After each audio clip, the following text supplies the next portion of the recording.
Let's be real for a second. New homes feel safe. They're clean, they're shiny, nobody's ever lived in them, no weird smells, no outdated cabinets, no mystery repairs from 1998. But here's the truth most buyers don't want to hear. The fresh paint comfort is exactly what gets people in trouble. Because new construction doesn't automatically mean problem free. It just means the problems haven't had time to show themselves. And today, we're going to talk about the trap buyers fall into every single day and how to avoid paying for them later. I'm Darrin McWilliams, and this is Between the Studs and the Settlement. Let's get into it. A buyer closes on a home in a brand new subdivision. Everything looks perfect during the walkthrough. 6 months later, after the heavy rain, ceiling stains appear in the living room.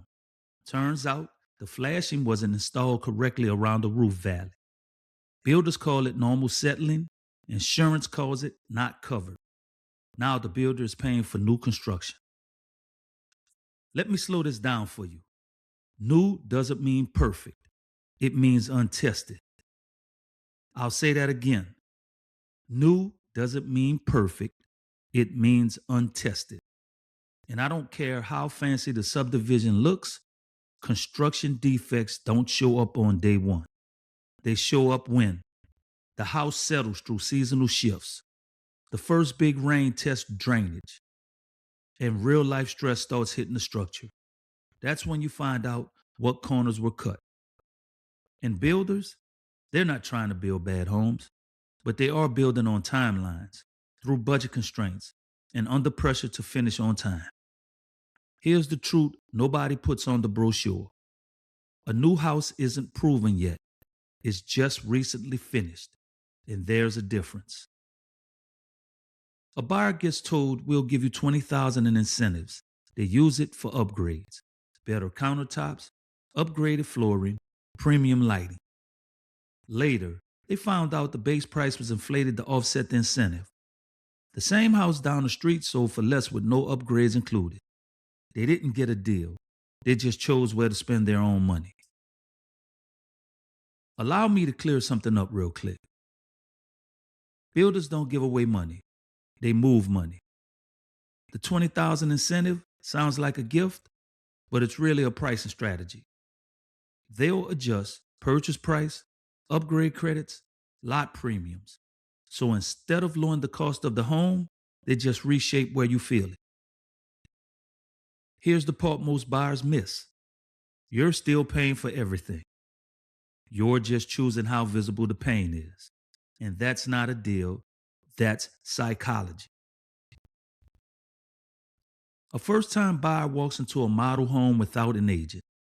The builder's rep is friendly, helpful, and walk through everything with them. The buyer signs the contract thinking everything is standard. Later, they realize they have no appraisal gap protection, no repair request allowed, and no clear timeline penalties for delays. They thought they were buying a home.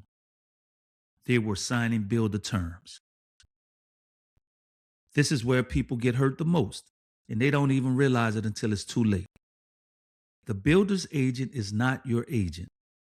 Let me say that plainly. They work for the builder, not you. And that doesn't make them bad people. It just means their job is to protect the builder's interests, not negotiate yours. Unrepresented buyers tend to miss critical contract protections, accept vague answers like that's standard, lose leverage before negotiations even start. And here's the truth. This is not the place to freestyle your biggest purchase. You wouldn't defend yourself in court without a lawyer. Same concept. Always have someone who is looking out for your best interests. A buyer spends $35,000 on builder upgrades, premium appliances, upgraded light fixtures, and cosmetic finishes. 2 years later, appliances break, finishes feel dated, and neighbors who skipped upgrades replaced everything for less money with higher end aftermarket options. The upgrade package didn't hold value. Here's where builders make their real margin: upgrades.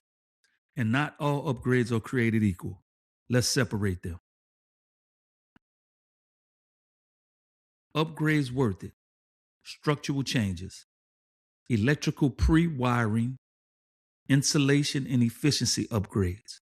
Those are hard to fix later. Upgrades usually not worth it: appliances, trend based finishes, cosmetic packages. Because here's the reality: you can change a backsplash, you can swap a stove, you can repaint cabinets, but you can't easily change what's behind the walls. And that's where money should be focused, not what looks good on move-in day. New construction can absolutely be a smart move, but only if you walk in understanding the game being played. Because once you see how pricing, incentives, and upgrades actually work, you stop being a hopeful buyer and start being a strategic one. And that changes everything. Next episode, we're going to break down popular home features and separate what actually adds value from what's just marketing noise dressed up as luxury. And trust me, some of those must-have features, they don't hold up under real-world use. I am Darrin McWilliams, and this has been Between the Studs and the Settlement. We'll talk again soon.